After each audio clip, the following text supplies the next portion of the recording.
Atay ng baboy ang main ingredients natin. Hiwain lang into bite-sized pieces at ilagay sa lalagyan.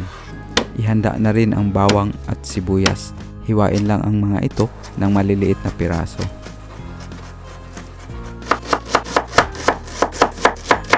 Lagyan ang atay ng suka, toyo, kalamansi or lemon juice, bawang, sibuyas at dahon ng laurel.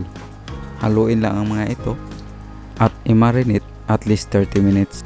Ilagay lang to sa ref pagbalak nyo i-marinate ng overnight.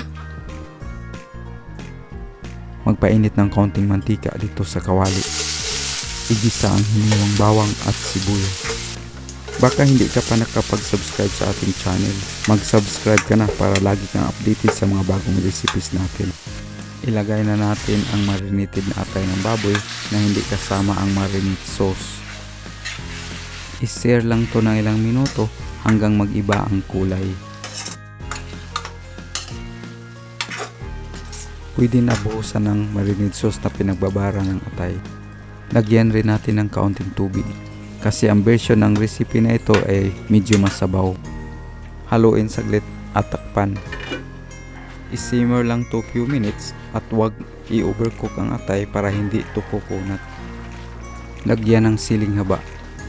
Timplahan ng asin at durog na paminta.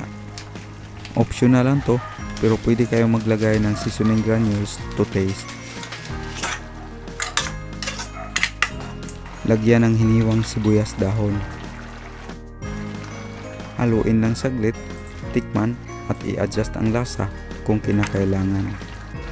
Luto na ang ating recipe kaya ilipat lang natin to sa serving dish.